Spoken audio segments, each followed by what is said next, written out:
ನಾನಲಹರಿಯ ವೀಕ್ಷಕರಿಗೆ ನಮಸ್ಕಾರ.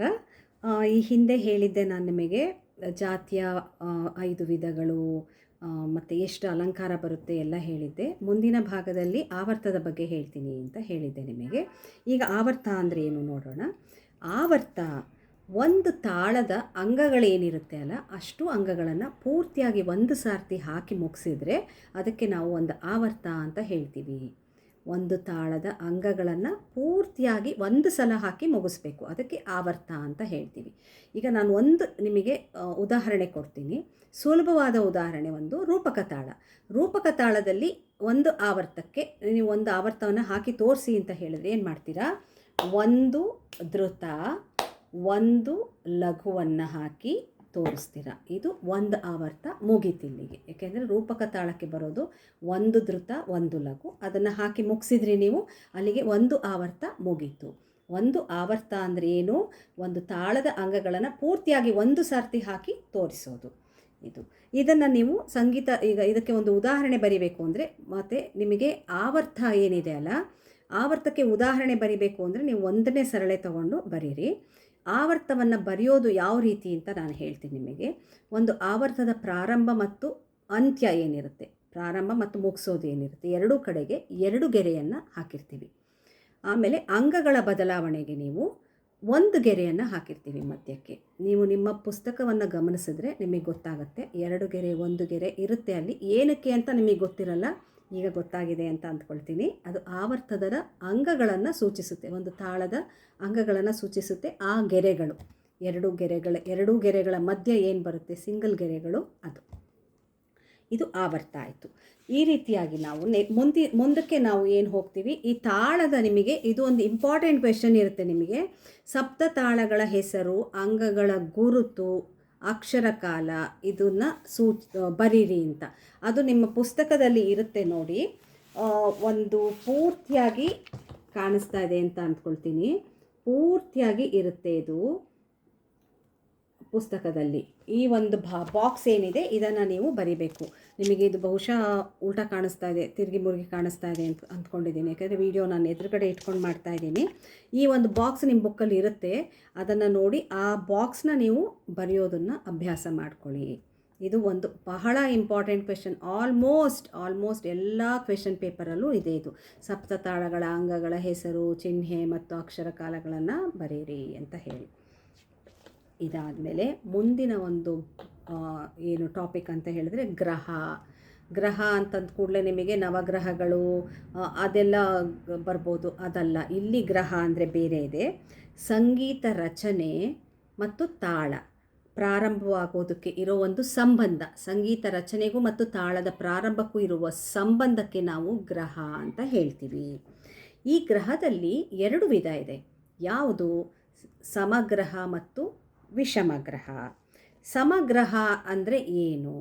ಸಮಗ್ರಹ ಅಂದರೆ ತಾಳ ಮತ್ತು ಸಂಗೀತ ರಚನೆ ಒಟ್ಟಿಗೆ ಪ್ರಾರಂಭ ಆಗುತ್ತೆ, ಒಂದೇ ಸಮಯಕ್ಕೆ ಪ್ರಾರಂಭ ಆಗುತ್ತೆ. ಶ್ರೀ ಗಣನಾಥ, ಹೌದಾ? ತಾಳದ ಜೊತೆಗೆ ಸಂಗೀತ ರಚನೆಯನ್ನು ನಾವು ಪ್ರಾರಂಭ ಮಾಡಿದ್ವಿ, ಇದು ಸಮಗ್ರಹ. ಇನ್ನೊಂದು ವಿಷಮಗ್ರಹ. ವಿಷಮಗ್ರಹ ಏನಿದೆ ಅದರಲ್ಲಿ 2 ವಿಧ ಇದೆ. ಅದರಲ್ಲಿ ಯಾವುದು? ಅತೀತ ಗ್ರಹ, ಅನಾಗತ ಗ್ರಹ. ವಿಷಮಗ್ರಹ ಅಂದರೆ ಏನು? ತಾಳ ಮತ್ತು ಸಂಗೀತ ರಚನೆ ಒಟ್ಟಿಗೆ ಪ್ರಾರಂಭ ಆಗೋದಿಲ್ಲ, ಇದು ವಿಷಮಗ್ರಹ, ಆಗೋದಿಲ್ಲ. ಯಾವುದು 2 ವಿಧ ಇದೆ ವಿಷಮಗ್ರಹದಲ್ಲಿ? ಒಂದು ಅತೀತ ಗ್ರಹ, ಒಂದು ಅನಾಗತ ಗ್ರಹ.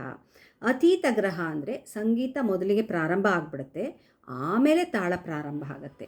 ಇದು ನಿಮಗೆ ಜೂನಿಯರ್ ಲೆವೆಲ್ಲಿಗೆ ಈ ಅತೀತ ಗ್ರಹದ ಯಾವ ಒಂದು ಕೃತಿಗಳಾಗಲಿ, ಒಂದು ರಚನೆಯನ್ನು ನಾವು ಹೇಳ್ಕೊಡೋದಿಲ್ಲ. ಸಾಮಾನ್ಯವಾಗಿ ಜೂನಿಯರ್ ಲೆವೆಲ್ಲಿಗೆ ಹೇಳ್ಕೊಡೋಲ್ಲ. ಸಾಮಾನ್ಯವಾಗಿ ಕೆಲವ್ರು ಹೇಳ್ಕೊಟ್ಟಿರ್ತಾರೆ, ಗೊತ್ತಿರೋರು ಈಸಿಯಾಗಿ ಅರ್ಥ ಮಾಡ್ಕೊಳ್ತೀರ. ಇಲ್ಲ ಅಂದವ್ರಿಗೆ ಒಂದು ಏನು ಉದಾಹರಣೆ ಬರೆಯೋದಕ್ಕೆ ಸ್ವಲ್ಪ ಕಷ್ಟ ಆಗುತ್ತೆ. ಅದನ್ನು ಇಲ್ಲಿ ಇರೋದನ್ನೇ ನೋಡಿಕೊಂಡು ನೀವು ಬರೆದ್ರೆ ಆಯಿತು. ಒಂದು ಭೈರವಿ ರಾಗದ ಒಂದು ಅಟ್ಟತಾಳ ಇದೆ, ಅದು ಸೀನಿಯರಿಗೆ ಬರುತ್ತೆ ನಿಮಗೆ. ಅಲ್ಲಿ ಮೊದಲ 2 ಎತ್ತುಗಡೆ ಸ್ವರಗಳು ಹಾಗೆ ಅದೇ ರೀತಿಯಾಗಿ ಅತೀತ ಗ್ರಹದಲ್ಲೇ ಶುರುವಾಗುತ್ತೆ. ದ ನೀ ನೀ ದ ನೀ ದ ಮಾ ನೀ ದ ಪ ಮಾ, ಈ ರೀತಿಯಾಗಿ. ಅಂದರೆ ಹಿಂದೆಯಿಂದ ನೋಡ್ರಿ, ಇಲ್ಲಿಂದ ಶುರುವಾಯಿತು, ಹೌದಾ? ಇದು ಅತೀತ ಗ್ರಹ. ದ ನೀ ನೀ ದ ದ ಈ ರೀತಿಯಾಗಿ ಹಿಂದೆಯಿಂದ, ತಾಳದ ಹಿಂದೆಯಿಂದ ಪ್ರಾರಂಭ ಆಗುತ್ತೆ. ಮೊದಲು ಸಂಗೀತ ರಚನೆ ಪ್ರಾರಂಭ ಆಗಿ ಆಮೇಲೆ ತಾಳ ಪ್ರಾರಂಭ ಆಗುತ್ತೆ. ಇದು ಅತೀತ ಗ್ರಹ.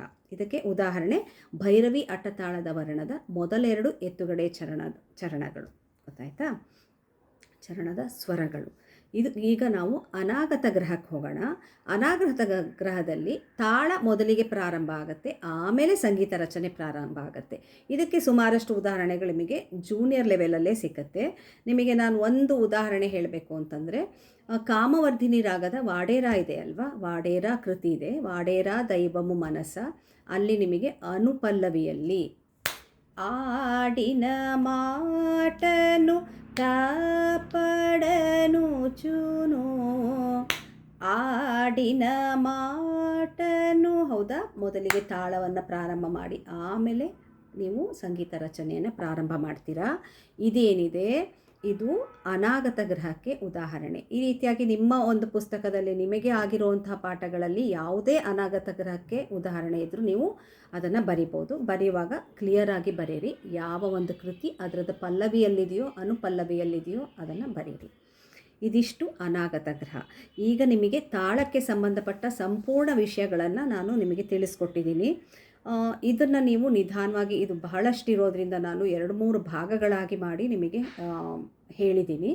ಒಂದೊಂದೇ ಭಾಗವನ್ನು ಕ್ಲಿಯರಾಗಿ ನೀವು ಕಲ್ತ್ಕೊಳ್ಳಿ. ಏಕೆಂದರೆ ಇದರಲ್ಲಿ ನಿಮಗೆ ಬಹಳಷ್ಟು ಪ್ರಶ್ನೆಗಳು ಬರುತ್ತೆ, ಬಹಳಷ್ಟು ಪ್ರಶ್ನೆಗಳಿರುತ್ತೆ. ಇದರಲ್ಲಿ ದೊಡ್ಡ ದೊಡ್ಡ ಪ್ರಶ್ನೆಗಳು ಇರುತ್ತೆ, ನ್ಯೂ ಟೈಪ್ ಕೂಡ ಇರುತ್ತೆ, ಎಲ್ಲನೂ ಇರುತ್ತೆ. ಇದು ಒಂದು ಅಧ್ಯಾಯನ ನೀವು ಕಂಪ್ಲೀಟಾಗಿ ಕಲಿತ್ರೆ ನಿಮಗೆ ಶ್ರವಣ ಜ್ಞಾನಕ್ಕೆ ಕೂಡ ಇದು ಉಪಯೋಗಕ್ಕೆ ಬರುತ್ತೆ. ಆ ಶ್ರವಣ ಜ್ಞಾನ ಅಂದರೆ ಏನು? ನಂದು ಈ ಎಲ್ಲ ಅಧ್ಯಾಯಗಳ ಮುಗಿದ ನಂತರ ನಾವು ಶ್ರವಣ ಜ್ಞಾನಕ್ಕೆ ಹೋಗೋಣ.